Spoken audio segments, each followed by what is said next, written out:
It's late now. The world has grown quiet.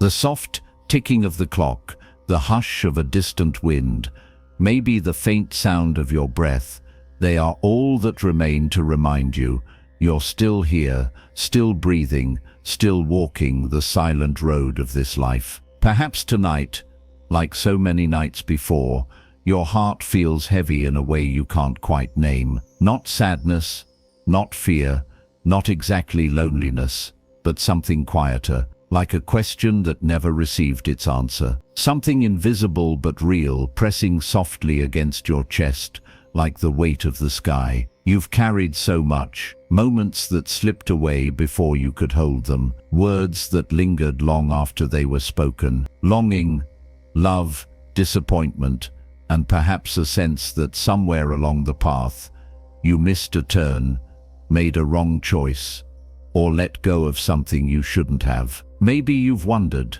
quietly, secretly, if this life was supposed to feel different, if you were meant to be somewhere else by now, someone else. But here's a whisper in the dark, something you may not have heard in a long time, or perhaps ever. You were never lost. Not once, not even when everything felt uncertain, not even when pain clouded your vision. You were always exactly where you needed to be, not because every moment was joyful, but because every moment was teaching. Beneath the surface of your days, there is a current flowing, slow, wise, unseen. It carries with it the seeds of every experience. Buddhism tells us this truth gently, like a friend who has no need to convince you, only to walk beside you, that nothing is an accident. No meeting, no delay, no sorrow. Each is part of an invisible design,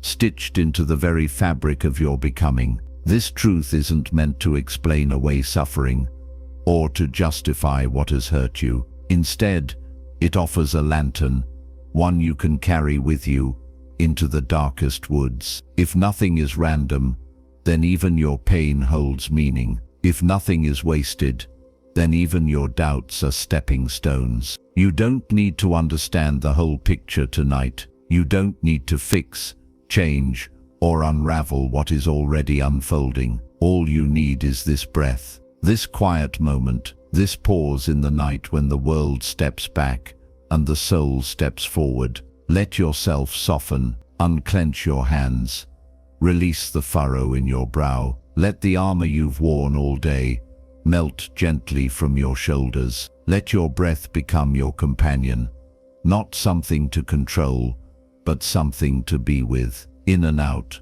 like the tide, like a lullaby. Let your body remember how to rest, how to surrender to the warmth of the sheets, the safety of this space, the sacredness of stillness. You are not broken. You are becoming. You are not behind. You are ripening. Every sorrow, every joy, every quiet moment of confusion has brought you here, not as punishment, but as passage. And now, as you lie here with your eyes beginning to close, you are entering another kind of journey, one that doesn't ask you to strive or to understand, but only to rest and receive. This is a journey of the heart, a journey of healing, through the soft wisdom of Buddhist insight and timeless storytelling. Over the next few hours, we will travel gently through the inner landscape of karma, impermanence, letting go, and rediscovering peace. There will be stories, some old as rivers, some shaped just for you, to help your mind slow down and your heart open. There will be pauses, like the spaces between waves, where you can fall asleep peacefully and reawaken, not into a new world, but into a new way of seeing the same one. And if you're listening from a quiet corner of the world, whether under a warm blanket in the city or beside an open window in the countryside, leave a small comment below and let us know where you are, so we can create a circle of light together tonight, a gentle constellation of souls drifting toward peace. Now, rest, The journey has already begun, and you, dear one, are exactly where you're meant to be. What if nothing in your life, not even your regrets, was ever truly out of place? Somewhere in the quiet of your earliest memories, before names were given to things and before the world had asked you to be anything at all, there was a sense, a gentle, wordless knowing that your life was part of something greater. As if behind the movement of days and the turns of fate, there was a thread running through it all, not visible, not provable, but undeniably present. Like a hush before rain, like the way the leaves fall in a pattern no one plans, and yet somehow nothing seems out of place. In Buddhism, this unseen thread has a name, karma, but not the version the world often speaks of, not punishment, not reward, not some cosmic bookkeeping of sin and virtue. Karma, in its truest essence, is simply cause and effect, a quiet law softer than gravity, yet just as real. Every action, every thought, every intention you've ever held is like a stone dropped in a still lake. The ripples move outward, some close, some far, touching shores you may never see, returning in forms you may not recognize. And yet return they do. Think of the smile you gave a stranger once, long ago. You might not remember it, but they might. And in that smile, perhaps something softened in them. Perhaps they passed that kindness on. Or think of a sharp word spoken in a moment of anger. It might have vanished into the air, but its echo may still live in someone's heart. We don't always witness the consequences of our ripples, but we are always part of their creation. Karma is not fate. You are not bound to repeat what has been. You are not being punished for some forgotten sin. The beauty of this teaching, the hope nestled within it, is that every moment is a new seed. Every breath is a new beginning. And like a garden, the quality of what grows depends on what you choose to plant now, not what was planted yesterday. Not what others have planted around you, but what you, in this moment, hold in your hands. There's a story of a monk who once asked his teacher, "Why do I suffer, even though I try to live a good life?" The teacher replied, "Imagine you are walking through a forest. Long ago you threw a stone into the air. You forgot about it, but now as you walk, the stone returns and strikes your shoulder. It hurts, but not because the forest is unfair. It is simply the return of what was sent. But now you hold the wisdom to throw flowers instead. Tonight, as you lie beneath the softness of your blankets, your thoughts begin to slow, your breath begins to deepen. This too is karma, the karma of rest, of choosing gentleness, of turning inward instead of reaching outward. You are planting peace, even now. You are making a choice that will send out new ripples, not only in your own life, but into the lives of those around you. Peace is never isolated. It travels like light. Sometimes we see others in the world, people who seem to do harm yet walk freely, or others who act with compassion and still suffer. It feels unjust. But Buddhism teaches that karma is not always immediate. Some seeds bloom in spring, others wait beneath the soil for years, for lifetimes. The orchard of karma unfolds on its own time, not ours. But you don't need to fear this, because every kindness you give, even if unseen, even if unreturned, becomes a light that lives on. Every time you choose patience instead of reaction, silence instead of anger, forgiveness instead of revenge, you are shaping the world gently, like a potter shaping clay. You may not always see the finished bowl, but the shape exists all the same. And if you've made mistakes, as we all have, do not carry them like stones in your chest. Karma is not here to condemn you. It is here to awaken you, to show you softly that you have the power to plant new seeds, not with force, not with guilt, but with care and presence. Even now, you are free to begin again. Every moment is both echo and origin. Let your breath deepen. Let your body grow heavier, softer, more at ease. You don't have to fix anything right now. You don't have to solve the past. Just breathe. Just be. The invisible thread is already holding you. What seeds are you planting with the thoughts you're thinking now, in this quiet space between waking and sleep? There are moments, perhaps many in your life, when you've looked up at the sky and wondered, why me? Moments when pain arrived without warning, like a storm that offered no forecast, a loss, a betrayal, an illness, or the quiet ache of dreams that never bloomed. You may have lived through seasons where suffering wrapped itself around you like a fog, and the question haunted your heart. If there is meaning, where is it now? It is natural, even noble, to ask such things. Buddhism does not turn away from suffering. It meets it, gently, directly, and without fear. The teachings do not ask you to deny your pain, nor to dress it in false positivity. Instead, they invite you to sit with it, to listen to its voice, and to see it not as punishment, but as a teacher cloaked in mystery. When life feels unfair, we are tempted to search for blame. Was it something I did? Was it someone else? Did the universe forget me? These questions come from a mind yearning for order in the chaos. But karma, the great law of cause and effect, is not a scale weighing good and bad deeds. It is more like a vast web, stretching across lifetimes, with threads spun by countless hearts and choices. Yours, yes, but also those of others, and those before you. Imagine a rainstorm. Some drops fall on dry earth and are absorbed. Others strike puddles and create ripples. Some nourish roots buried deep in the ground. Did the raindrop choose its destination? No. But the moment it falls, it plays a part in something larger. Our lives are like this too, not governed by rigid fairness, but by interconnectedness. What you feel now may be the unfolding of old seeds, not always your own. And still, you have the power to choose how to respond and what to plant from this moment forward. The Buddha himself suffered.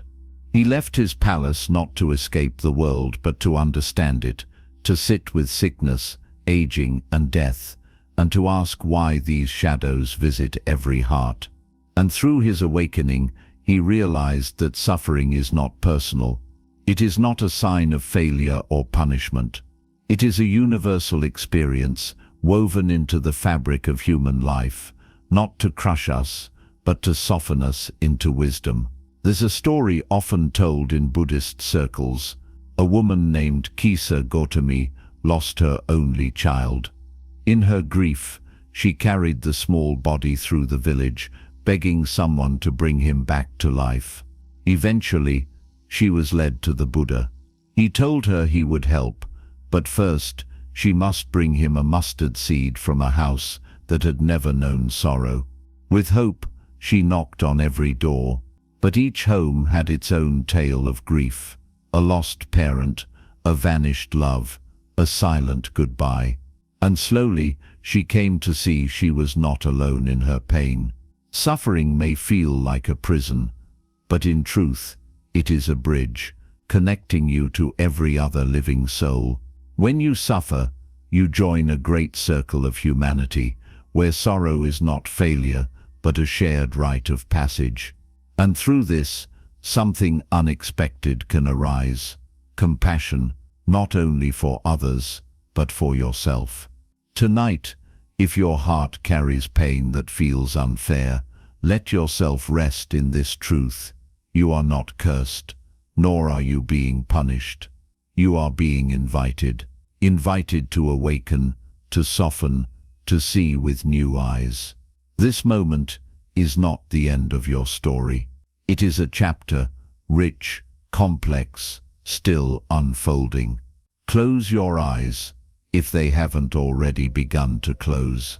Feel the weight of the blankets upon you. Let your jaw unclench, your hands fall open. Let your body trust that there is no battle to fight here, no answer to chase in the dark. Only this breath, and then the next. You are not alone. You never were. Your suffering is seen, not by some distant sky, but by the stillness within you, the same stillness that watches the stars, that sings in silence, that waits for you now as always to come home. What if your pain was not a punishment, but an invitation to discover a deeper compassion for yourself and for all who suffer in silence? Beneath every weight you've carried, the invisible burdens, the moments that hardened your spirit, the pressure to be strong when your heart was breaking, there flows something softer. You may not have felt it often. Life can be heavy. There are times when the days press upon you like a great stone, unmoving, cold, indifferent. But even then, even under the heaviest sorrow, there is a river running quietly within you. It never stops flowing. This is the river of life itself, ceaseless, wise, and always moving toward transformation. In Buddhism, it is said that suffering does not arise from pain alone, but from resistance. Not the ache itself, but the story we wrap around it. Not the storm, but our fear that it will never pass. We suffer most not when life changes, but when we cling to what we wish it would be instead. You see, life is not made of stone. It is made of movement. The seasons change. Trees release their leaves. Winds shift direction. The river flows, not because it is forced to, but because that is its nature. And so too is it with the heart. When we resist change, when we say, "This should not be happening," or "I cannot bear this ending," or "I will only be happy if things return to how they were," we set ourselves against the river. We stand in the current and struggle to hold back the tide. But what if, instead, you let go? Letting go does not mean giving up. It does not mean you don't care. It means you choose to stop gripping the past so tightly that you cannot hold the present. It means you open your hands and trust that life knows how to move, even when you do not understand where it's taking you. Letting go is the first step toward peace. Not a surrender to defeat, but a surrender to truth. There's a Zen story. A monk came to the master, drenched and exhausted after crossing a river. "I lost my walking stick," he said, frustrated. "I couldn't keep my footing in the current. It took everything I had to make it here." The master replied, "It was your walking stick that made you fall. You were trying to plant it in water, when water does not hold anything still." The monk sat in silence, understanding blooming like a lotus in his chest. How many of us are trying to plant our certainties in flowing water? How often do we grasp for control in a world made of change? Tonight, in this quiet hour, you do not need to control anything. You do not need to understand everything. You are not required to hold yourself together. Instead, feel the bed beneath you, soft, stable, enough. Let your breath move like the river, steady, unforced, in and out, in and out. The rhythm of surrender, the suffering that once felt like a heavy stone, the grief, the endings, the sudden changes, begins to soften when we allow it to flow. When we stop saying, "This should not have happened," and begin to ask, "What is this trying to show me?" Suffering, when met with openness, becomes a passage rather than a prison. The river inside you is wiser than your fears. It knows where it's going. It carries you toward healing, even if you drift for a while in the dark. Trust it. Trust yourself. You are not here to be unmovable. You are here to change, to flow, to learn how to live with the grace of water, which holds nothing and yet nourishes everything it touches. Let yourself rest. Let the weight of your thoughts settle. There is nothing to solve now, only the river flowing through the soft darkness of night, carrying you gently to peace. What have you been holding on to so tightly that the river of life is asking you to let it go, just for tonight, just for now? Some burdens we carry in our arms, others we carry in our hearts, unseen but heavy all the same, and perhaps the heaviest weight of all is not grief, not fear, not even pain, but clinging, the silent, invisible grasping of the soul, the quiet voice inside that says, "Don't let this go, don't let them go. If you lose this, you lose yourself." We cling not because we are weak, but because we are human. To love something or someone is to want to keep it, to feel safe with a routine, a relationship, a role, and to fear what life might look like if it disappeared. But life, as the Buddha gently taught, is not a place of permanence. Everything changes, everything. The only thing that stays the same is change itself. It is not wrong to feel this attachment. Buddhism does not shame the human heart.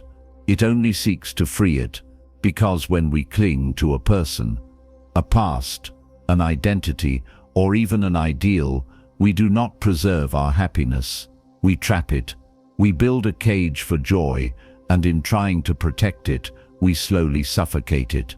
Perhaps you've held tightly to someone who no longer walks beside you, or to a version of yourself that no longer fits the life you're in. Perhaps you've said, "If only I could go back," or "I can't be happy unless this stays the same." And maybe life, in its quiet wisdom, has begun to gently loosen your grip, not to punish you, but to show you that freedom cannot live in a closed hand. There's a Buddhist image of a hand dipped into hot coals. The longer we hold on, the deeper the burn. Letting go doesn't mean we stop caring. It means we no longer cling to what is already changing. We let the coals fall from our hands so we can heal, so we can be free to love again. This time without fear. A woman once came to a meditation teacher with tears in her eyes. "I lost everything," she said. "My partner, my job, my health. Who am I now?"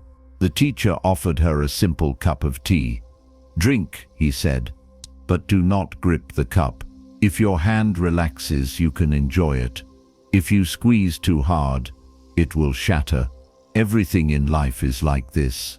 The woman wept, not out of despair, but because for the first time she understood.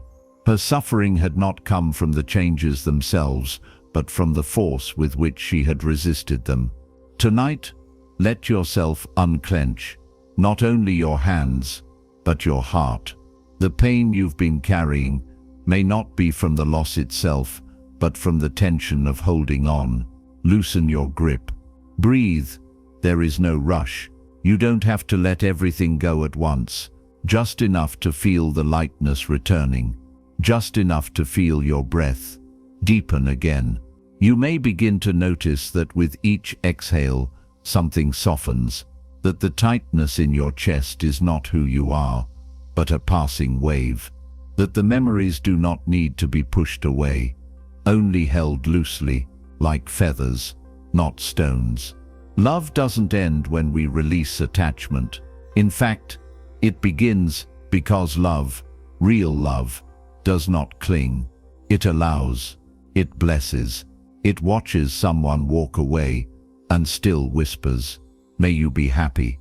It watches a season change and says, "Thank you for what you gave me." It sees the past and instead of grasping, bows in gratitude and lets it pass like a cloud. So now, as you lie beneath the soft comfort of your bed, with the night wrapped gently around you, allow the weight you've carried to melt away. You do not need to hold it tonight. You do not need to define yourself by what you've lost or what you fear may change. You are more than what you cling to. You are the sky, not the passing weather.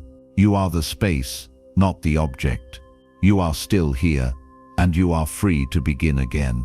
Let the breath return. Let your body grow heavier in the best possible way. Let sleep be your sanctuary.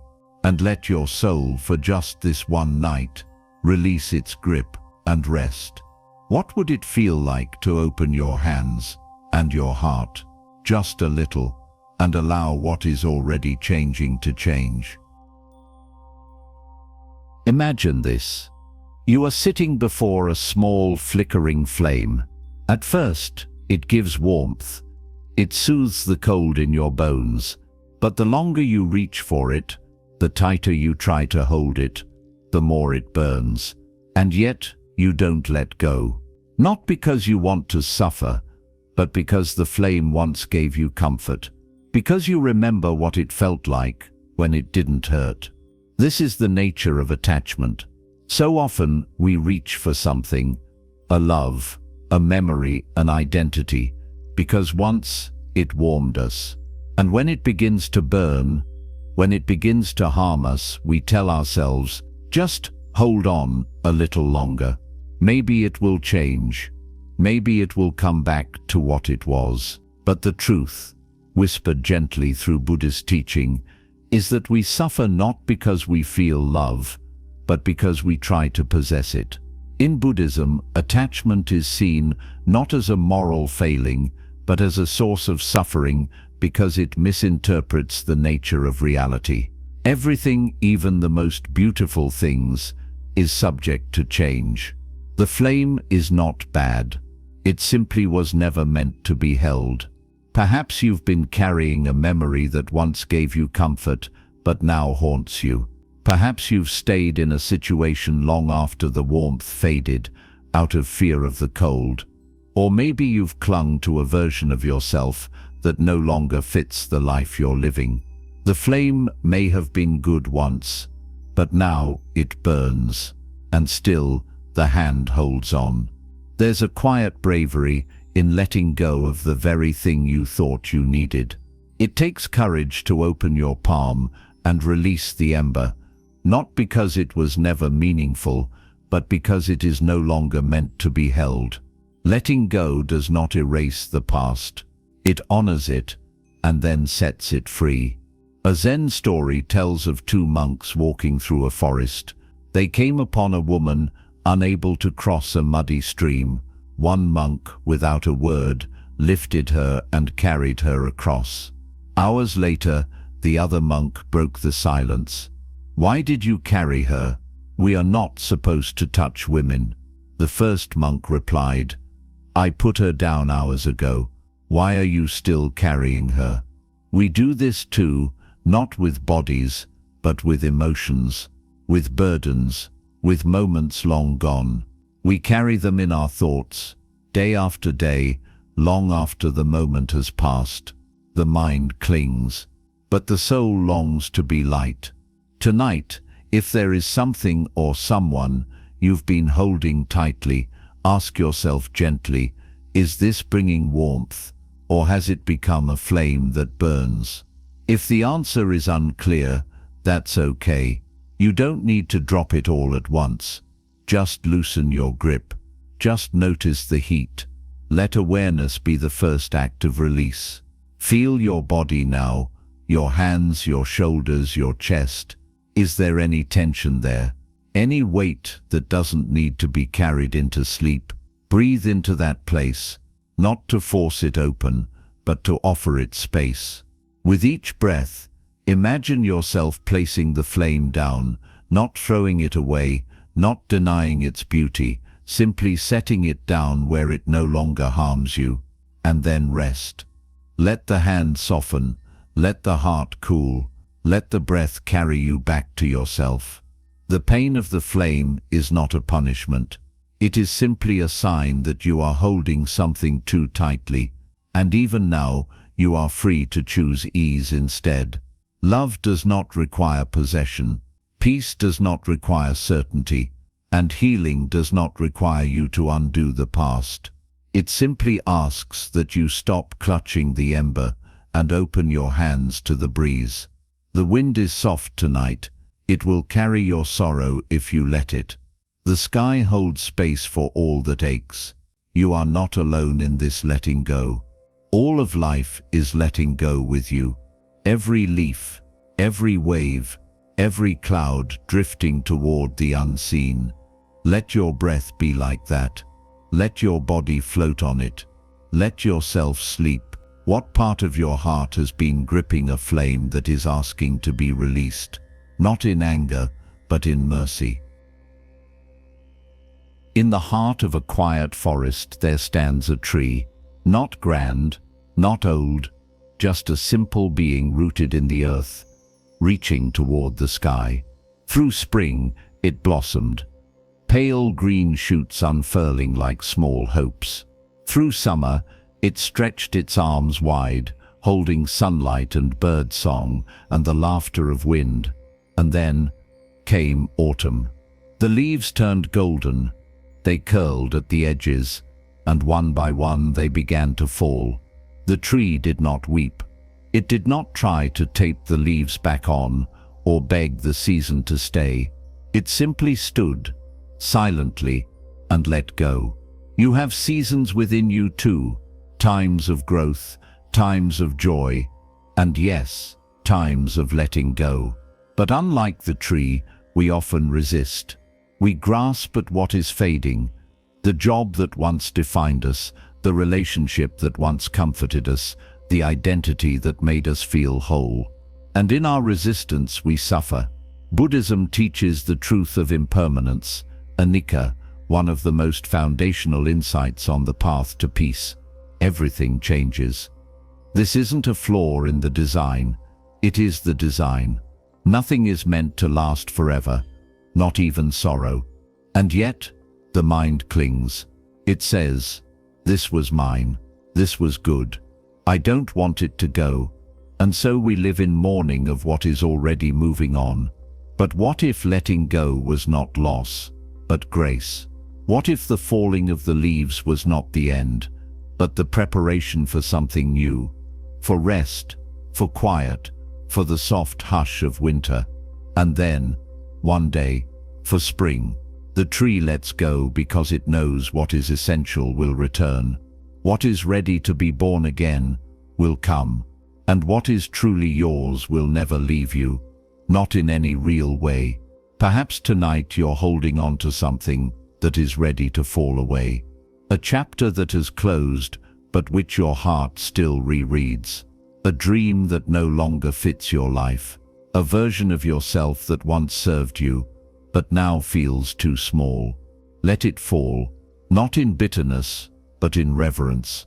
It brought you here, and now it bows and leaves. There's a gentle wisdom in nature that we often forget. The tree does not fear being bare. It does not mistake the falling of the leaves for failure. It knows that in emptiness there is stillness, and in stillness something sacred can grow. You do not have to understand what comes next.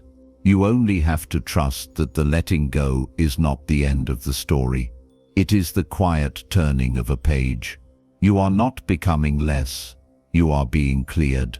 The clutter is falling, the truth is remaining. So now, as your body lies nestled in softness, allow your breath to mimic the wind. Inhale, hold gently, and exhale, like a leaf drifting to the ground. Let the exhale carry away what is no longer needed, a thought, a fear, a tightness in the chest. You don't need to know what it all means. You only need to let it move. Feel your body becoming light, spacious, like branches no longer burdened, like roots sinking deeper into something quiet and steady. And let yourself imagine that tree alone. Yes, but not lonely. Still, but not stagnant. It waits, and in its waiting, it lives. The leaves fall, the soil softens, and deep beneath, new life begins to stir. Just as it is stirring in you, even now, you are not falling apart. You are falling into truth, into the self that does not fear seasons, into the peace that comes when you stop resisting what was always meant to change. Let go, Let sleep carry you, like the wind carries the last golden leaf. And let your soul rest in the knowing that what is meant for you will return, in time, in ways you cannot yet imagine. What are you holding on to, out of fear, that if you released it, might actually set you free? Long ago, in a quiet village, there lived a humble farmer. He tilled his land with patience, lived simply, and asked little of the world. One day, without warning, his only horse ran away. The neighbors came and clucked their tongues. "What terrible luck," they said, shaking their heads. The farmer only replied, "Maybe so, maybe not." A few days later, the horse returned, but not alone. It had brought with it a group of wild horses from the mountains. The villagers gasped in delight. "What wonderful fortune," they cried. The farmer smiled gently and said again, "Maybe so, maybe not." Soon after, the farmer's son tried to tame one of the wild horses. He was thrown to the ground, and his leg was badly broken. The neighbors gathered again. "How terrible," they lamented, "such misfortune." But the farmer, calm as ever, only said, "Maybe so, maybe not." Weeks later, soldiers arrived in the village, recruiting all able-bodied young men for war. The farmer's son was spared because of his injury, and once again the villagers returned, humbled. "How lucky you are," they whispered. And still the farmer only said, "Maybe so, maybe not." This story, retold through generations of Zen and Buddhist teachings, reveals something simple yet profound we do not know. We think we know what is good and what is bad. We label our experiences too quickly. We rejoice too soon, or despair too deeply. But the truth is, we are only ever seeing one part of the tapestry, a single thread in a pattern too vast for our eyes. How often have you thought something was a blessing, only to discover its shadow later? How often have you cursed a loss, only to find that it opened a door you didn't even know existed? Life is not linear. It circles, it folds, it surprises us. And the more we try to judge each moment, the more we suffer under the illusion of certainty. Buddhism teaches us to rest in the middle, not to deny joy or pretend sorrow doesn't hurt, but to soften the edges of our reactions. To say, "I don't know yet what this means." To pause instead of rushing to label our experiences. To sit quietly with the unfolding. Right now there may be something in your life that feels like a loss. Something that, if you listen closely, still whispers disappointment or pain. But what if you don't have to decide what it means just yet? What if it's still becoming? Let yourself rest in that gentle unknowing. Not the anxious kind, but the sacred kind. The kind that trusts the soil, even when the seed is buried. The kind that understands the moon goes through phases and still shines all the same. As you lie here tonight, with your breath slow and the world softened by darkness, allow your thoughts to loosen. You don't need to judge the past. You don't need to solve the present. You can simply breathe in and out and rest in the tender truth. Maybe so, maybe not. There is peace in not knowing. There is grace in waiting. When you stop trying to measure every moment, life becomes less of a problem to solve and more of a mystery to honor. Feel the way your body melts into the bed now, like snow sinking into warm earth. There is no resistance here. No need to decide whether today was good or bad. No need to rewrite your memories before you sleep. All you need is trust, not in the outcome, but in the unfolding. Remember, what looks like an ending may become a beginning. What appears to be broken may hold the seed of your becoming. The story isn't over. It's only changing form. Let that thought wrap around you like a blanket. Let your breath carry it inward. Soft, slow, sure. You are being carried, even now. Maybe so, maybe not. But tonight, you don't need to know. What if your most painful moment is still in the process of revealing its hidden blessing? There was once a man who discovered a cocoon resting on a branch in his garden. He watched it for days, waiting, sensing that something sacred was stirring within. One morning he saw movement, a small crack forming, a delicate wing pressing against the shell. The butterfly inside had begun its emergence. Moved by compassion, the man took a small blade and gently widened the opening, wanting to ease the butterfly's struggle. The creature slid out easily, wet, fragile, trembling. But as the hours passed, something heartbreaking occurred. Its wings remained shriveled, its body too swollen to fly. The butterfly had escaped the cocoon, but it could not soar. What the man didn't understand was this: the struggle was necessary. Pushing against the resistance of the cocoon was what forced fluid into the wings, what strengthened the body for flight. Without that effort, the butterfly's freedom was incomplete. This is how many of us live. We fear the struggle, and yet we long to fly. We pray for transformation, but wish it would come without pain. We ask life to open gently, forgetting that pressure, like the shell around the butterfly, is often the very thing that prepares us for our awakening. Buddhism does not deny the reality of struggle. It does not romanticize suffering, nor does it ask you to seek it, but it invites you to see within every hardship the possibility of grace, not the kind that erases difficulty, but the kind that transforms it into growth. Perhaps there is something in your life right now that feels tight, constricted, uncomfortable, a transition, a loss, an inner shift that has not yet found its form. It may feel like too much, like something you wish you could cut open, escape, fix. But what if, like the butterfly, this resistance is not here to punish you, but to shape you? The cocoon is not your enemy. It is the womb of who you are becoming. There is strength being born inside you, strength that does not look like muscle or defiance, but like quiet resilience, like the courage to feel fully, to remain present with discomfort, to say, I don't like this, but I will not turn away from it. Because something is growing in the dark, something tender, something true. Even now, as you lie still in the dark, there is a soft unfolding happening.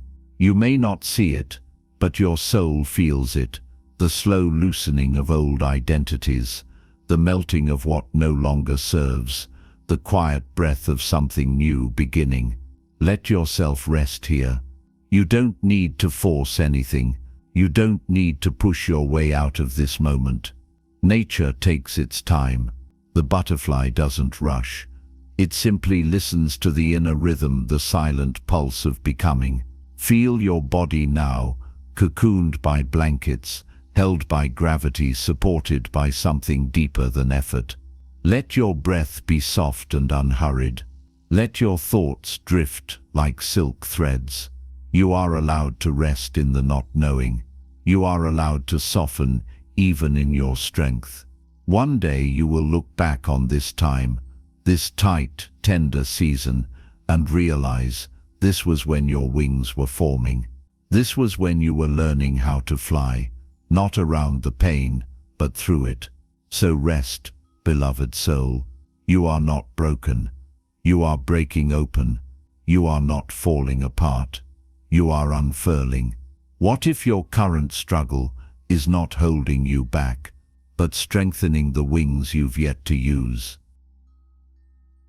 In the still waters of a quiet pond, far from noise and hurry, there grows a lotus. Its petals, soft as breath, open slowly to the morning sun. You see its beauty, the pale pinks and ivory whites rising in perfect stillness above the surface. But what you cannot see is where it came from. Beneath its serenity lies mud, thick, dark, and dense. It clings to the roots. It hides the light, And yet, it is in that mud, not in the clean air or clear water, that the lotus begins. This is one of Buddhism's most tender metaphors.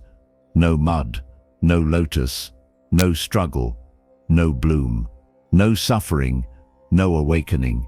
It's easy to admire the lotus and forget the mud, just as it's easy to wish for wisdom, peace, or transformation without wanting to go through what shapes us. But life does not work that way, not in the forest, not in the heart. The pain you have carried, the doubts, the shame, the things you wish you could forget, are not stains on your spirit. They are the soil of your becoming. What you have walked through has not ruined you. It has prepared you, gently, silently. It has loosened the hardened places, softened the sharp ones, and made space for roots to grow. Maybe you've looked back on parts of your life with judgment. Maybe you've told yourself, "I should have known better," or "Why did I have to go through that?" But what if you saw those very moments as the mud, not to be erased, but to be honored? The lotus does not resent the mud. It rises from it. There's a story of a young woman who came to a temple, carrying deep sorrow in her chest. She'd made mistakes. She'd hurt people. She'd hurt herself. "I want to be pure," she said to the monk, her voice shaking. "I want to be free of my past." The monk led her to the edge of a pond and pointed to a lotus. "Do you see how clean its petals are?" he asked. She nodded. "That flower grew from filth. Its roots are still buried there. And yet, it is untouched. You too can rise." There is something powerful in this, to know that we don't need to scrub our past away in order to be whole. That healing does not mean denial. It means integration. It means honoring the mud as part of the story, not the end but the beginning. So now as you lie still, feel your breath moving in and out like the tide over still water. Imagine that your body is the pond, that deep within, in places unseen, your roots are anchored, not in perfection but in truth. And from that rootedness, something beautiful is rising. You may not see it yet, but it's there. The part of you that knows how to love after heartbreak, the strength born of surviving sleepless nights, the grace to forgive when the world has been unkind. These are your petals. These are your bloom. Let that bring you comfort tonight. You don't have to run from your mud. You only have to rise from it. And if tears come, let them. Not because you are broken, but because your soul recognizes the truth. You are the lotus, not in spite of your suffering, but because of it. Breathe now. Let your body grow heavy, your mind lighter. The night is quiet, the water is still, and the lotus is blooming, slowly, silently, inside of you. What if the very thing you've tried to hide or forget is the sacred soil from which your deepest peace is meant to grow? In a quiet grove, hidden away from roads and noise, a cluster of bamboo sways gently in the wind. It does not resist the breeze. It bends. It leans. It moves with grace, without snapping, without struggle. And when the wind passes, it returns to stillness, unharmed, unchanged, rooted. There is something sacred about bamboo. Unlike the oak, it doesn't boast of strength. Unlike the pine, it doesn't demand attention. It simply grows, tall, hollow, and free. In Zen teachings, the bamboo is a symbol of the awakened mind, empty of pride, strong without force, and deeply resilient. Not because it stands still, but because it knows how to yield. How often in your life have you tried to be unshakable, to remain rigid when the winds of change came howling, to hold firm even when your heart was asking to bend? We are taught to be strong, but not always in the right ways. Strength, we're told, is to never break down, to push through, to keep everything in place, even when the winds inside us are calling for transformation. But real strength, the kind that heals rather than hardens, looks more like bamboo. It yields, it listens, it sways with the wind, but never uproots. Perhaps there has been a time, or perhaps you are in one now, when life asked you to adapt. When something you loved shifted, when someone you trusted disappointed you, when a plan you held on to began to dissolve, and maybe, like many of us, your first instinct was to tighten, to resist, to stand firm and say, "No, not this, not now." But the wind does not listen to our demands. It moves on its own rhythm, and those who stand too stiffly often fall. The bamboo teaches another way. It whispers, sway, yield, trust, not as weakness, but as wisdom. It lets the storm pass through its leaves, through its hollow core, knowing that emptiness is not a loss, but a space for breath, for presence, for peace. There's an old Zen proverb, "The bamboo that bends is stronger than the oak that resists."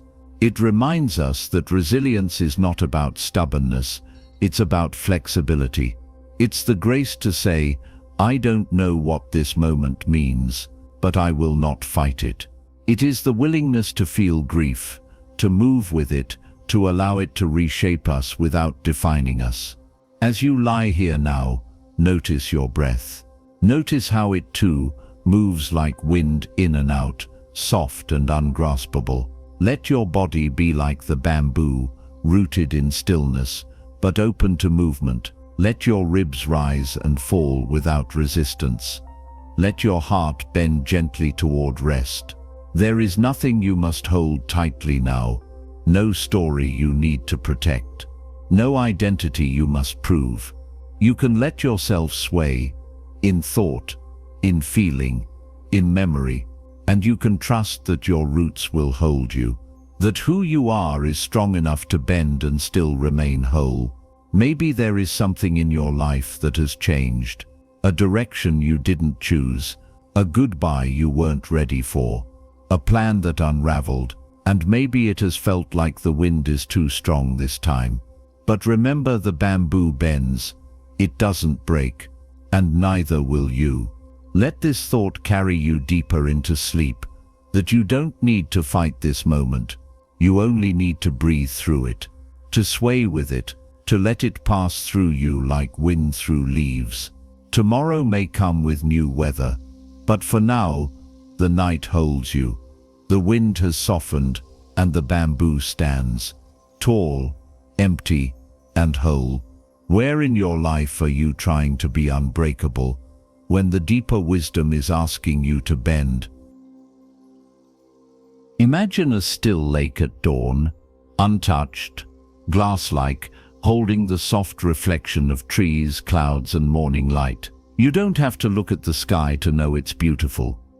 You can see it mirrored below, clearly, gently, without distortion. But if a stone is thrown into the water, even a small one, ripples disturb the image. The reflection becomes scattered, confused. Your mind is like that lake. When still, it reflects life as it truly is, luminous, fleeting, tender. But when stirred by restlessness, anger, worry, or fear, it loses clarity. The world seems chaotic, and we mistake the ripples for reality. In Buddhism, there is a teaching: the mind creates the world, not the literal world, perhaps, not the seasons, not the mountains, but your experience of it. Your inner landscape colors everything. And if your thoughts are turbulent, the world outside appears hostile, noisy, overwhelming. But if your mind is clear, even a crowded street can feel like a path through a temple. This is not about controlling your thoughts. The mind, like the sky, is always changing. Rather, it is about awareness, about seeing clearly, about noticing the ripples, and choosing not to react to every one of them. Have you ever noticed how quickly the mind can pull you away from peace? One thought, "I'm not doing enough." One memory, Why did I say that? One worry. What if tomorrow brings more pain? And suddenly, your inner lake is no longer calm. You're tossed into its waves. But here is the quiet truth. The ripples are temporary. The stillness is always beneath them. Your mind is not the thoughts that pass through it. It is the space they pass through. You don't need to silence the mind tonight. You don't need to push your thoughts away. That too creates disturbance. Instead, become the observer.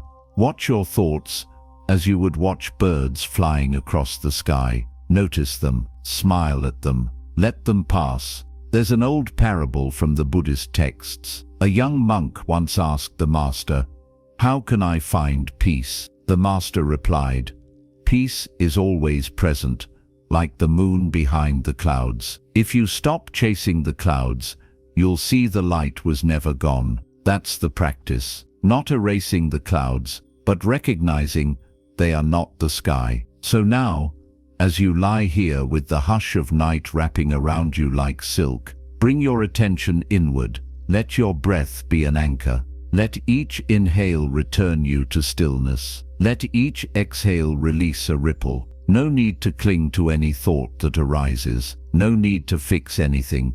You are not your fears. You are not your regrets. You are the lake, vast, still, aware. And in that awareness, healing begins. As your body sinks deeper into rest, your mind follows, softening, releasing, clearing. Even if thoughts come, they are gentler now. You greet them like distant bells, not alarms. And in their passing you return to the still mirror. You return to yourself. Let this be your refuge tonight. Not the absence of thought, but the presence of clarity. You are not lost in your mind. You are the one who sees it. And that seer, that still witness, is untouched by the noise. Rest now. The lake is settling. The mirror is clearing. The moonlight of awareness is beginning to glow again. What if peace was not something to find, but something to remember, waiting just beneath the ripples of your mind?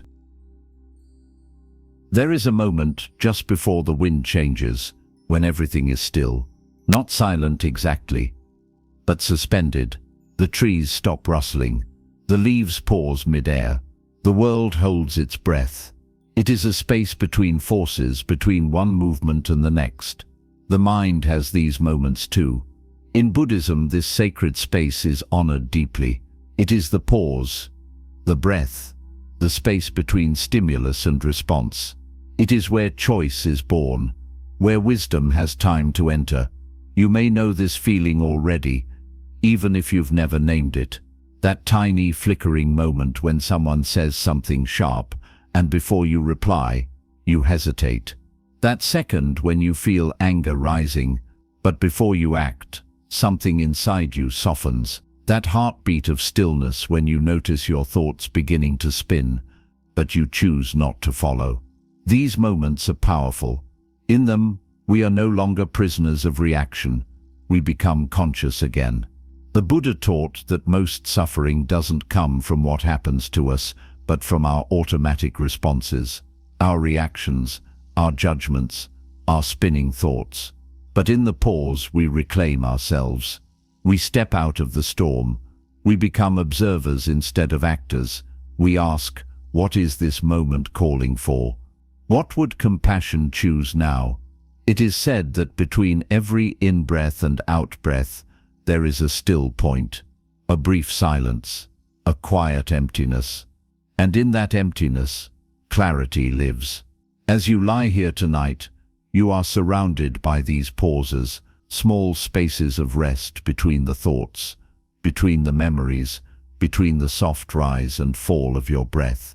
You don't need to force them, you only need to notice them. Feel your breath now, in, out. Begin to listen for the tiny stillness at the end of each inhale, that almost imperceptible pause before you let go. There it is, the quiet, the calm, the sacred space between winds. This space is not nothingness. It is presence, awareness, possibility. When you begin to live from this space, the world changes. You're no longer swept away by every emotion. You respond with intention, not impulse. You begin to meet life with grace, not panic. You become like a mountain, unmoved by passing clouds, rooted in calm. There's a Zen saying, when the mind is still, the world surrenders. It doesn't mean the world becomes perfect. It means you are no longer at war with it. You meet each moment from the center, the eye of the storm, the pause between the winds. So tonight, rest in that stillness, between the inhale and the exhale, between thought and thought.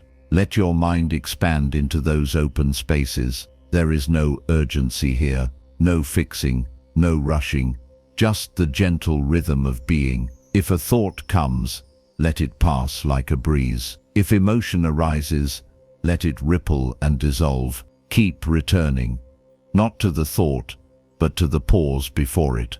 That's where peace is waiting. You don't have to react tonight. You don't have to explain, justify, or decide. You can simply rest in the space that lives just beneath the noise, the pause that makes room for who you really are. And in that pause, your breath continues, your body surrenders, your soul exhales. What wisdom might you discover in the stillness, if you gave yourself permission to pause, even for a moment before reacting?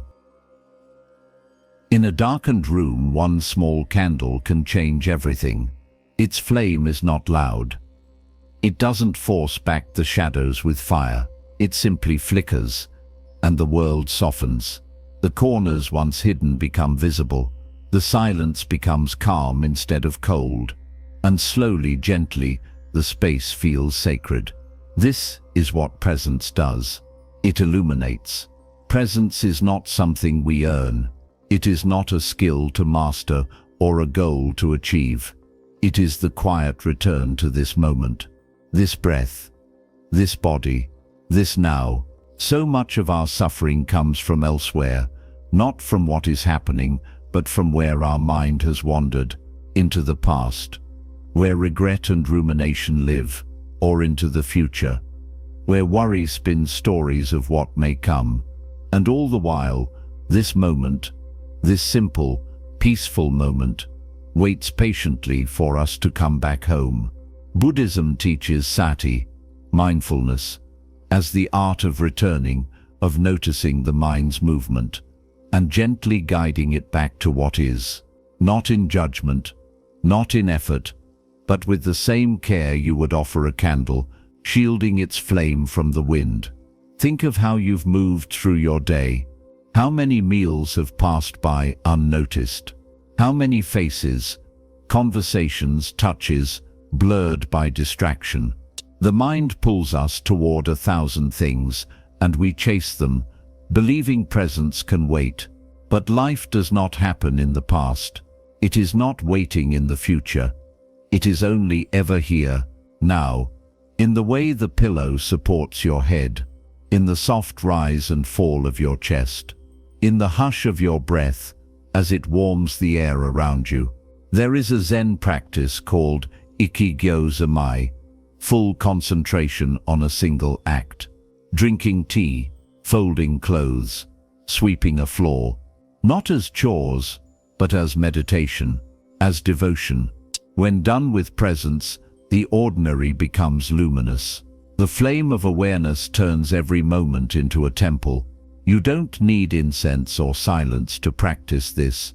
You only need to care enough to notice, to light the candle of your own awareness, and watch as life glows quietly around you. Now let this night become your temple. Feel the way your body touches the bed, the way gravity embraces you without demand. Notice the gentle hum of your breath, its rhythm unbroken. You are here, not in memory, not in expectation, but in presence, and presence, like the candle, does not chase away darkness by force. It simply shines, softly, faithfully, enough to remind you, this moment is safe, this moment is sacred, and this moment is enough. You don't need to solve anything right now. You don't need to figure out tomorrow. Let your mind rest from its spinning. Let your heart melt into the softness of now. Let the candle burn quietly, casting light across the room of your soul. There's nothing missing here. Just you.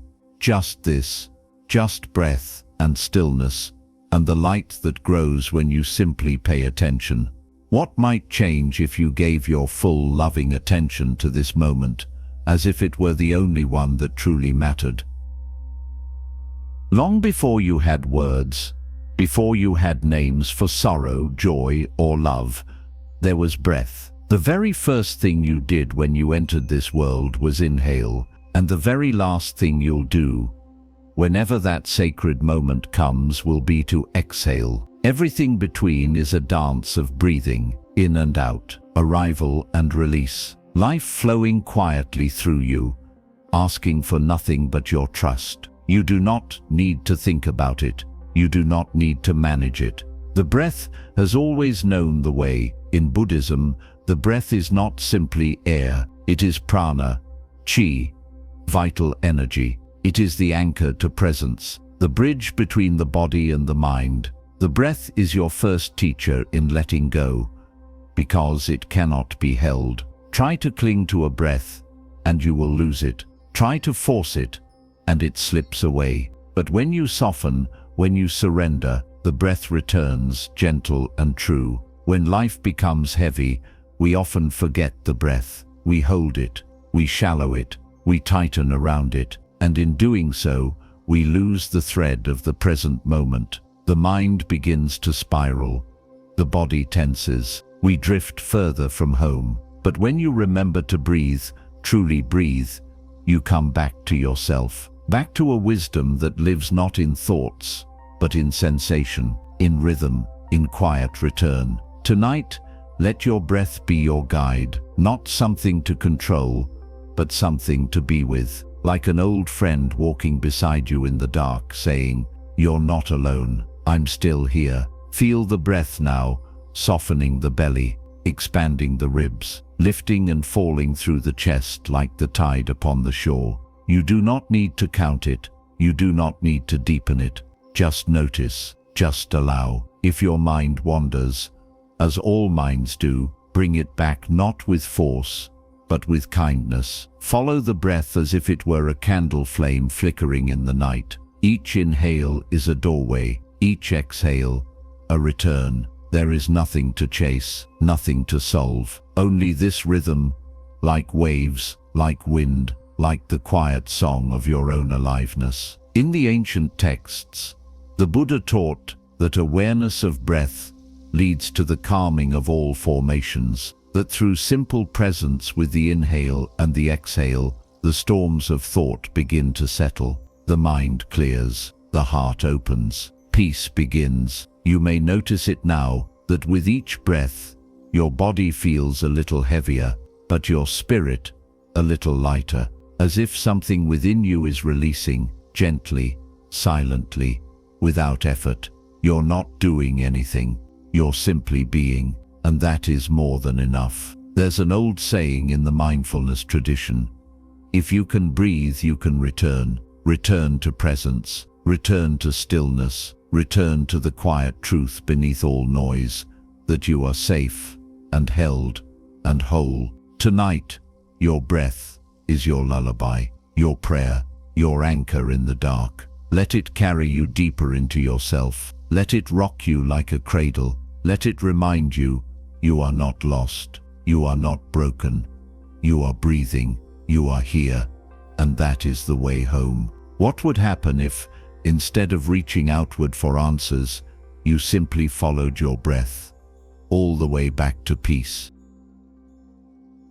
There is a room you carry with you, not made of walls or windows, but of memories. Inside are old conversations, moments that never found closure, echoes of choices you wish you could undo. The past walks with you, not as punishment, but as shadow. And sometimes it whispers, "This is who you are. This is all you'll ever be." But that voice is not the truth. In Buddhism, we are reminded again and again, the past is gone. The future has not yet come. The present is the only home we ever truly have. And you, dear soul, are not the sum of your past decisions. You are the one who has lived through them and who still breathes. You are not your history. You are the awareness that continues. We all carry stories, some beautiful, some broken, some that repeat in the mind like old songs, still aching to be understood.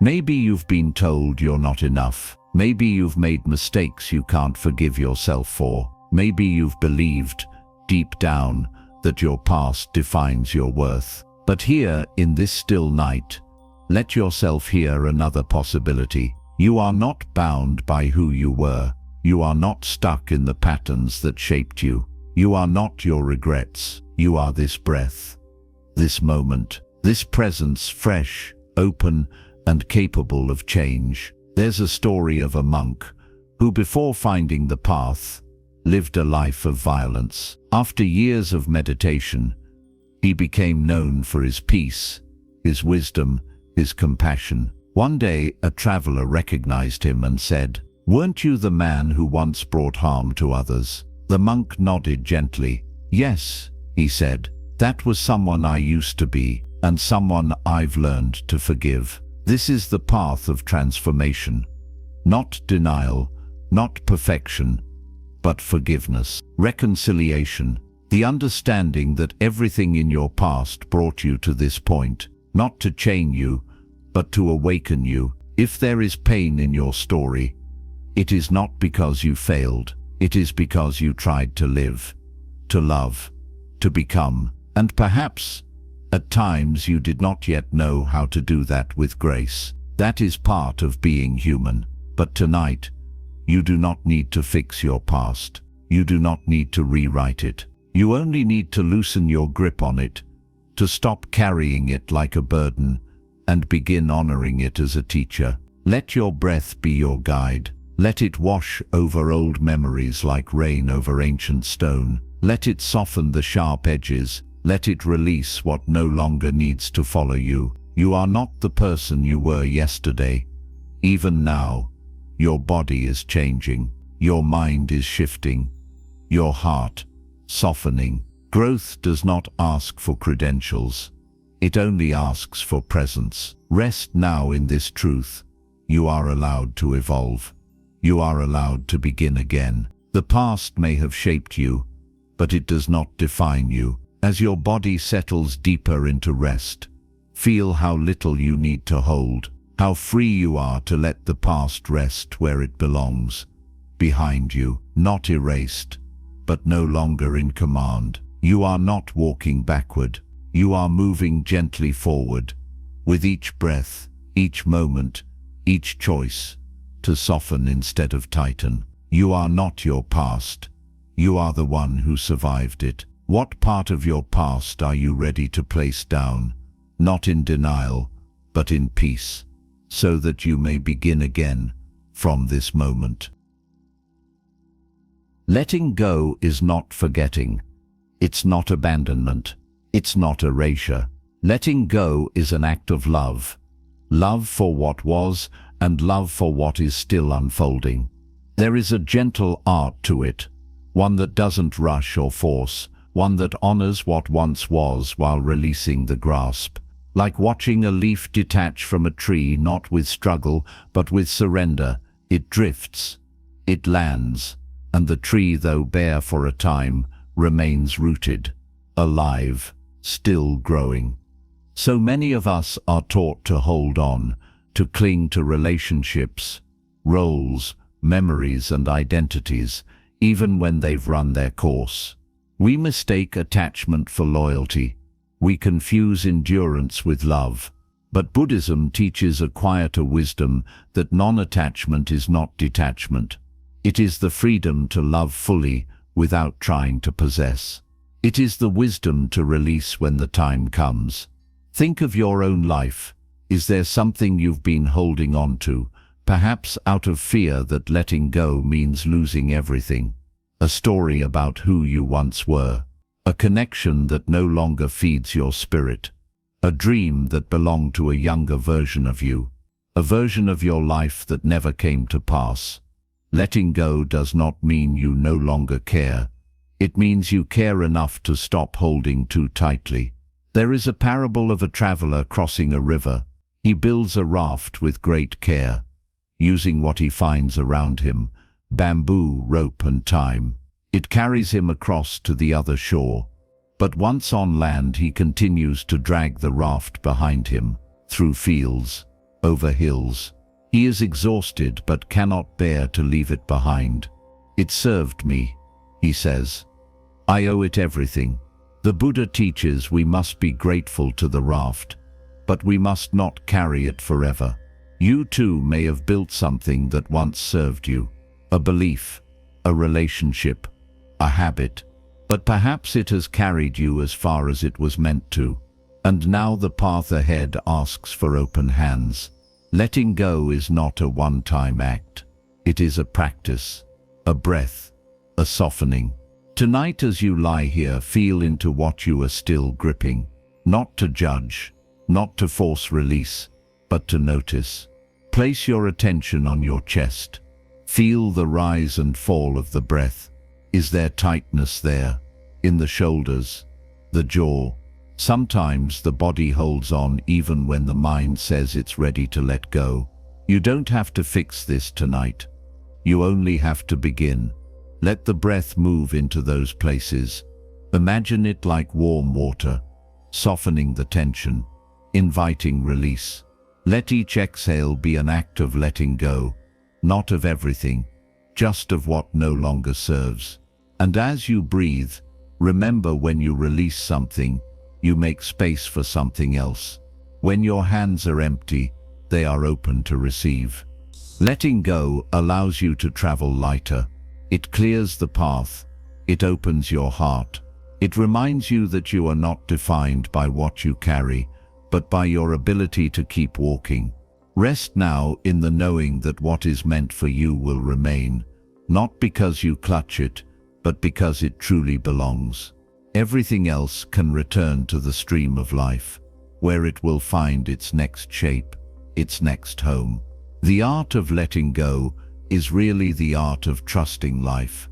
And life, gentle, wise, mysterious, never takes without also giving. You only need to make room. What might your heart feel like if you put something down? Not forever, but just for tonight. And let yourself be held by the freedom of empty hands. There is a timeless love story unfolding in the sky and sea. Every night, the moon rises, distant, silent, untouched, and yet the great tides of the ocean respond. The sea, vast and deep, reaches for the moon without ever grasping it. It rises and falls in rhythm with her light, not out of possession, but reverence. This is the quiet teaching of the moon and the sea, that love does not require ownership. That connection can be deep and powerful without clinging, that we can be moved by something or someone without trying to hold it forever. How different this is from how we are taught to love. So often we believe love must mean attachment, that if we truly care, we must hold tight. We must keep people close, ensure nothing changes, protect what we fear to lose. But Buddhism invites us to another way, the path of metta, or loving kindness, which says, may you be happy, may you be well.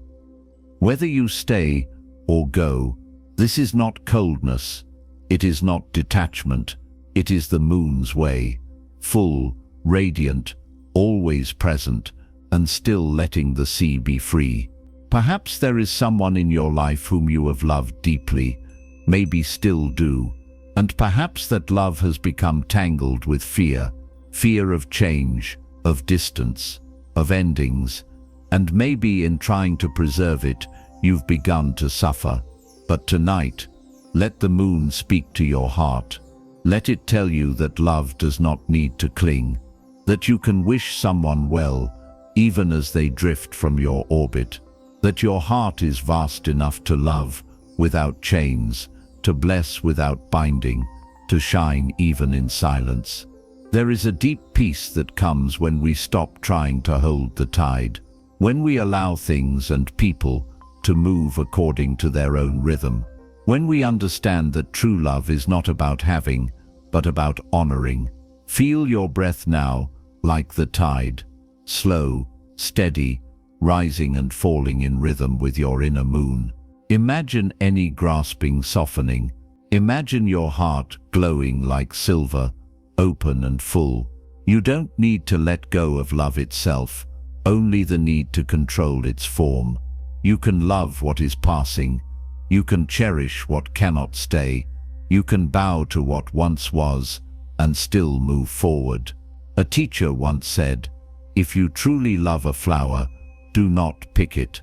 Let it bloom where it is, and love it from the space between you." Tonight, let that space be enough. Let your love expand beyond ownership. Let it be a prayer, not a possession. If someone has left, you can still wish them light.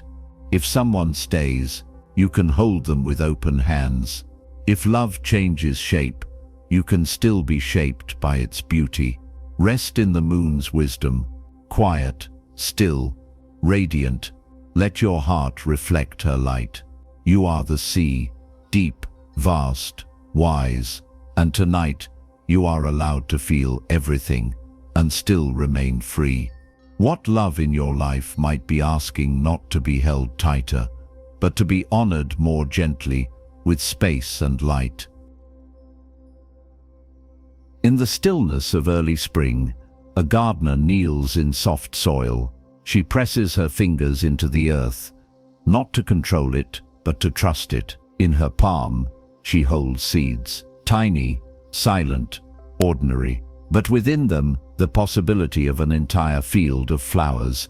She doesn't know which will bloom. She doesn't ask how long it will take. She simply plants, waters, waits. This is how karma works. In Buddhism, karma is not punishment. It is not reward.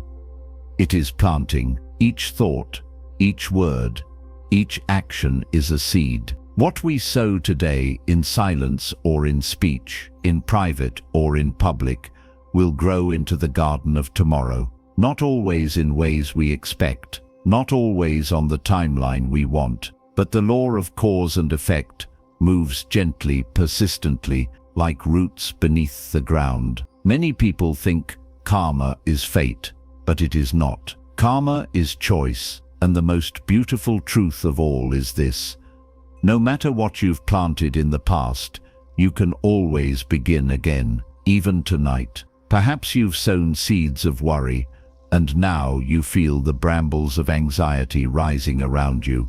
Perhaps, in anger, you planted sharp words, and now find the ground hard to walk upon. Or maybe you've simply forgotten that you're a gardener, that each gesture, each moment of awareness is an act of creation. The past cannot be dug up, but the soil of now is rich and ready. So what would you like to plant? A thought of kindness, even if only toward yourself. A breath of compassion, even if it trembles. A whisper of forgiveness, even if it feels unfinished. These are seeds too, and they matter. Every small intention is a root waiting to grow. There's a story of the Buddha walking with a student. The student, frustrated with his own habits, asked, "Is there any hope for someone like me?"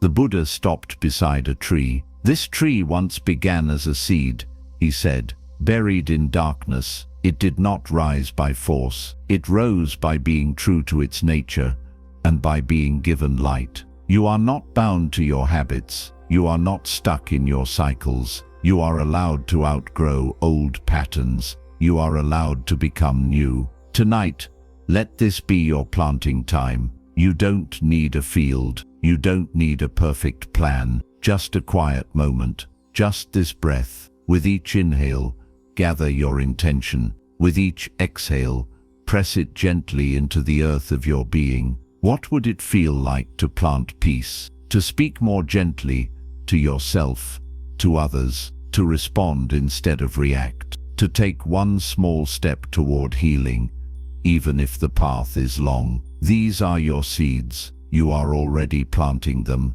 even now, and the world, the unseen field, is listening. Let your body soften. Let your breath deepen. Let this night cradle your becoming. The gardener does not worry over every root. She tends with love. She trusts the sun. She waits. You too can rest. The seeds have been planted. They are already beginning. What simple, loving seed can you plant tonight, in your thoughts, your breath, your intention, to shape a gentler tomorrow? Imagine a garden not made of petals and stems, but of choices, invisible to the eye, yet blooming within the heart. Every time you speak with kindness, a flower opens.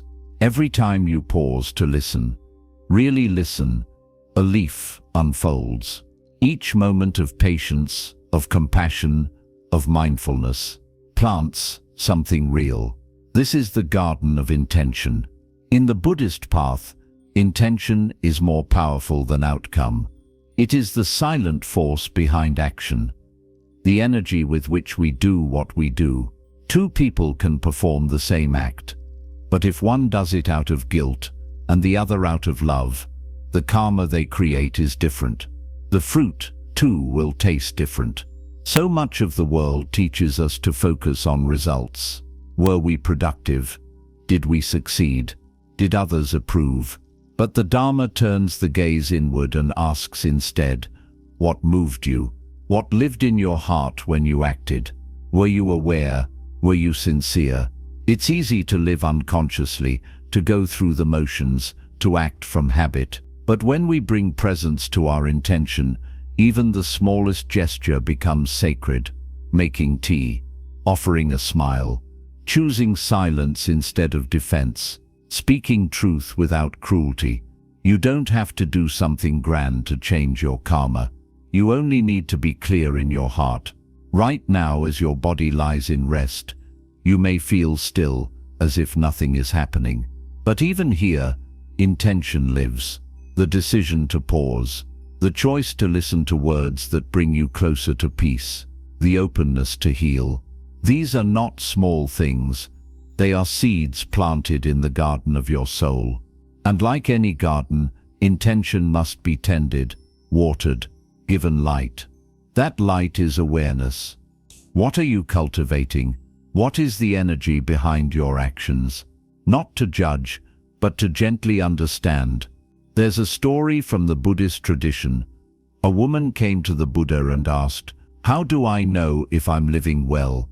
The Buddha replied, "Look not at the path behind you, but at the footprints you're making now, and ask, do they come from love?" Your intention is your footprint. It leaves an imprint on the hearts of others and your own. Let that guide you gently now. As your breath moves in and out, imagine a field opening within you. Soft, open, fertile. You do not need to rush to fill it. You only need to place a single intention in the soil, a wish, a prayer, a direction for your heart. May I meet tomorrow with gentleness. May I speak fewer harsh words. May I forgive a little more, even if only myself. There is no right or wrong seed, only truth, and only you know what your garden needs now. Let your body sink deeper into the bed, like a root descending into warm earth. Let your breath carry your intention inward, planting it in the quiet soil of your being. You do not need to know how it will grow. You only need to trust that it will. Tomorrow, when you open your eyes, the world may still be the same, but you will not be. Something will have shifted, ever so slightly, because tonight you chose to plant with care, and that choice is enough. What quiet intention is ready to be planted in the soil of your being, not for others to see, but for your own heart to bloom? Picture a still lake at dawn. No wind, no movement, only stillness so deep it mirrors the sky. Then, A single drop falls, just one, and yet the ripples spread outward, silent, soft, endless, reaching the shore, moving across the surface, touching everything. You are that drop. Your thoughts, your actions, your energy, they move beyond you. The way you speak to a stranger, the way you pause to breathe instead of react, the way you listen even when you don't know what to say. These moments may seem small, but they ripple through the lives around you. In Buddhism, this is the beauty of interbeing. We are not isolated. We do not live sealed off from others. Our joy touches others. Our pain teaches compassion. Our healing becomes their shelter. Nothing you do is insignificant because everything is connected. Maybe you've wondered if your small moments of kindness matter, if your quiet journey of growth has any real impact. But let me tell you something. Peace is contagious. Calm is a language the soul recognizes, and your gentle way of being becomes a soft refuge for those who meet you. You don't have to preach wisdom. You only need to embody it. When you forgive yourself, you make it easier for someone else to do the same. When you choose presence over distraction, you remind others that the moment is enough. When you heal a wound, you interrupt a cycle that might have continued for generations. This is how the world changes, not in grand declarations, but in ripples. There's a story of a monk who would walk through his village each morning, greeting every person with a bow and a smile. He never said much. Just a nod, a presence, a warmth. Years later, when he passed away, the entire village came to mourn him. One man said, "I don't know why, but on days I saw him, I believed life was kinder." That was his ripple. You may never know how your presence affects others, but it does. And even now, as you rest, your stillness is a gift. You are calming your mind, softening your heart, choosing peace, and in doing so, you're sending ripples out into the world. You're creating a quiet wave of gentleness that someone, somewhere will feel, even if they don't know where it came from. Let that bring you comfort. You don't need to do more.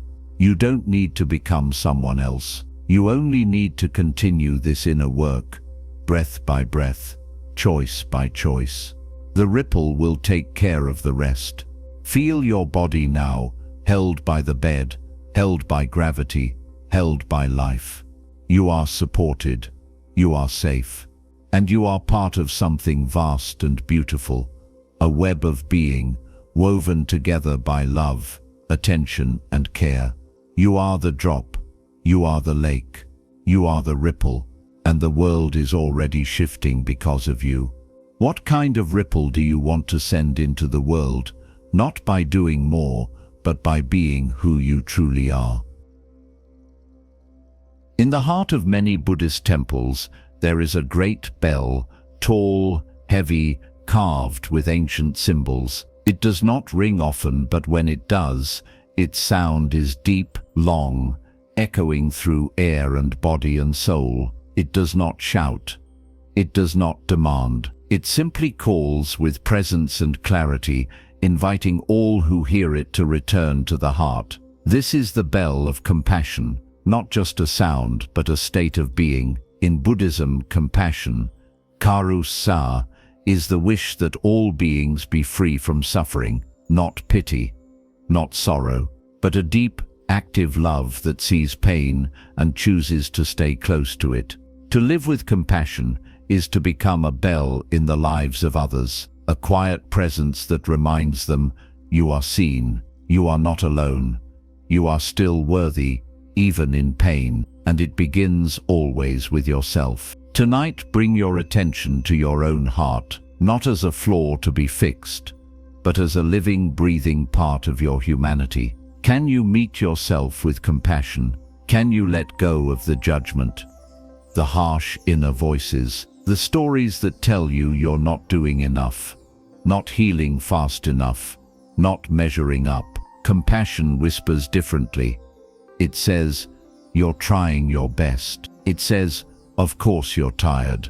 You've been carrying so much. It says, you are worthy of love, even before you change. Thich Nhat Hanh once taught, when you touch one moment of compassion, you touch the Buddha.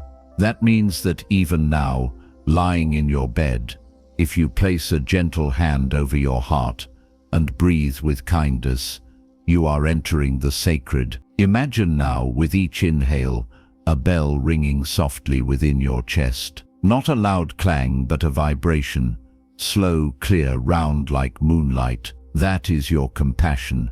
Let it ring through you. Let it soothe the places that hurt. Let it reach the parts of you you've forgotten to love. And once it fills you, let it radiate outward.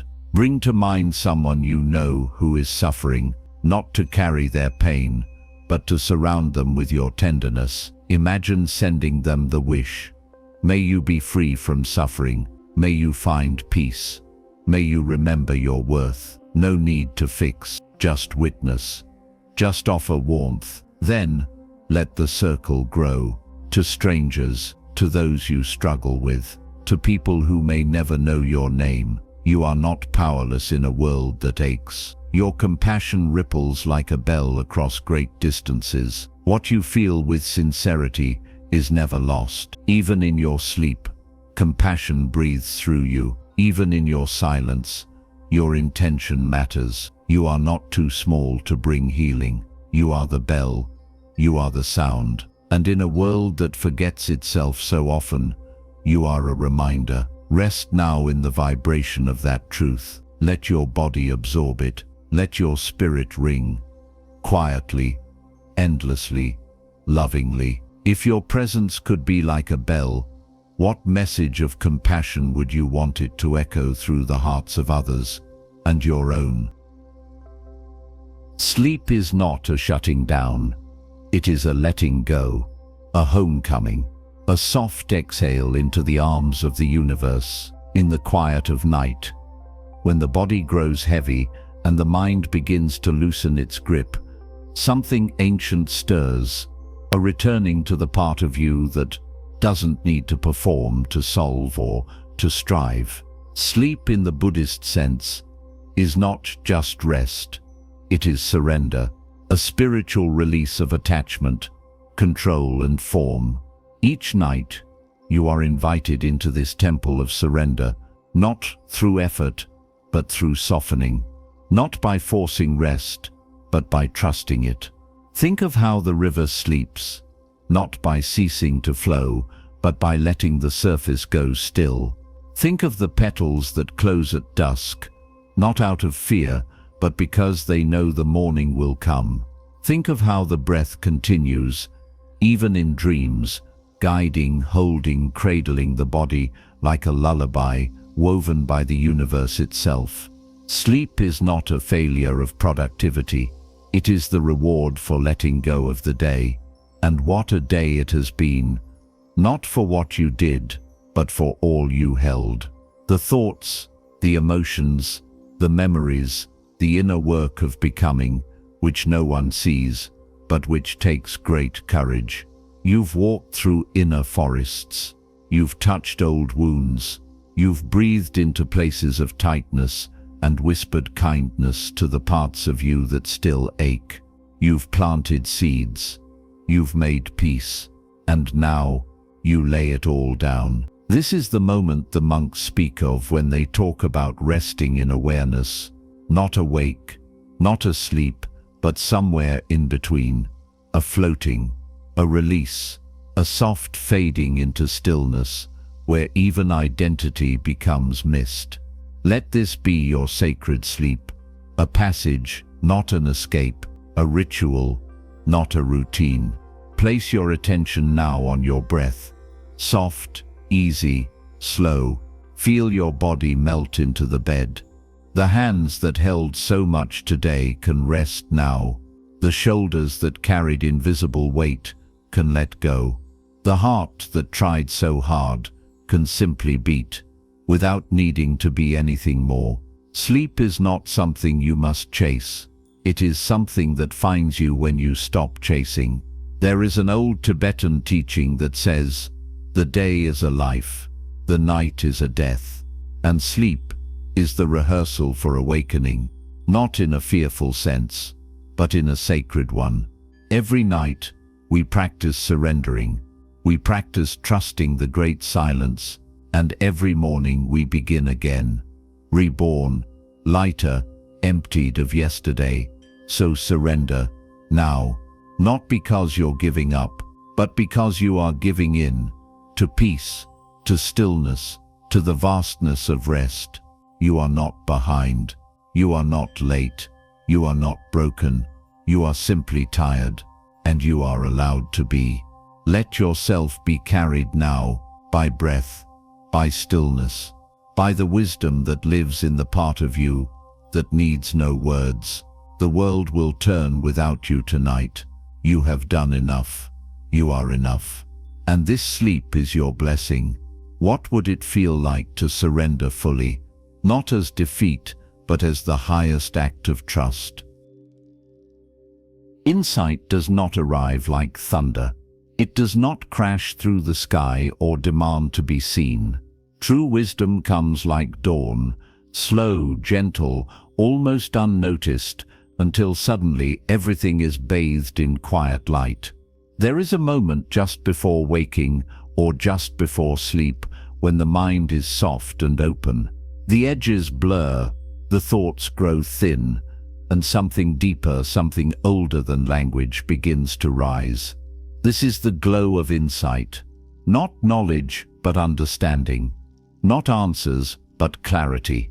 Buddhism teaches that insight, or vipassana, is the fruit of awareness. It cannot be forced. It comes when we are still enough to see, when we stop trying to fix the world and begin to observe it, when we stop fighting ourselves and begin to listen. You have been listening tonight to your breath, your heart, your longings, your pain. And though it may not feel like it, something within you is shifting. A new softness is being born. A new space is opening. Insight is not loud, but it leaves nothing untouched. There's a Zen phrase: before enlightenment, chop wood, carry water. After enlightenment, chop wood, carry water. It reminds us that wisdom doesn't remove us from life. It transforms how we see it. The same tasks, the same people, the same body, but suddenly we meet it all with peace. Perhaps the insight you needed tonight was not a grand revelation, but a quiet remembering that you don't need to be more than you are, that the healing path is not linear, that simply choosing presence, choosing breath, choosing to listen, is itself a form of awakening. This is the glow you carry now, not outside you, but within, like a candle that lights not with flame, but with kindness. It burns in your chest, warm and steady, asking for nothing but attention. And this glow, this soft inner wisdom, will guide you even as you sleep. Let it pour into the spaces that once felt dark. Let it light the corners of your memory, not with judgment, but with understanding. Let it wrap around your fears and say, "You are safe now. You have seen what needed to be seen. You do not need to hold this light tightly. It does not go out. Even if your thoughts wander, even if dreams pull you elsewhere, the glow remains." Insight is not something you grasp. It is something you become. So rest now, not in striving, but in illumination. You are glowing from the inside out. And the world, though unchanged, is being seen through gentler eyes. Your sleep tonight is not just rest. It is integration. Your dreams are not escapes. They are echo chambers of wisdom, reflecting all you've learned simply by being present with yourself. You do not need more lessons. Only space. Only silence. Only sleep. Let your breath carry this glow through you like incense. Let the light soften your limbs, cradle your thoughts, and lull you into peace. You are no longer seeking. You are seeing. and what you see is enough. What quiet truth has begun to glow inside you, not as a demand, but as a soft reminder of who you already are? There is a place within you that has never been hurt, a place untouched by disappointment, untouched by fear, a place not shaped by the world, but quietly watching it, like the sky watches the clouds, still, open, eternal. This place is home. Tonight you have been walking, not through cities or fields, but through yourself. You have moved through memories like forests. You have crossed rivers of thought, climbed mountains of feeling, and now you are nearing the door, not a door outside, a door within. The Buddha taught that the path is not about becoming someone else. It is about remembering who you've always been beneath the noise, beneath the roles, beneath the striving. The journey is not away from the self, but deeper into it. Not to fix, but to reunite. And now, at this final moment, your feet are bare. Your breath is soft. The sky is dark. And you are standing before the quiet truth of your own being. Not the version others see, not the one the world reflects, but the one who watches it all with love, the witness, the soul. There's nothing left to do now, no questions left to solve, no burdens left to carry, only rest, only return. Let yourself sink, let yourself fall, not into emptiness, but into presence. You are not floating away. You are arriving. You are coming home. Home is not a place. It's not a memory. It's not even a feeling. Home is the awareness beneath it all. The part of you that says, even now, even after everything, I am here. I am whole. And as you fall deeper into sleep, know this, you are not broken. You are not late. You are not behind on your healing. You are life itself, unfolding, resting, breathing, exactly as you are meant to. Let the breath become slower now. Let your body grow heavier. Let your mind dissolve like mist into the morning. The river has carried you. The moon has watched over you. The seeds have been planted, and the bell has rung. There is nothing more to seek. You have arrived. Sleep now, beloved soul. Sleep, and remember, you are already home.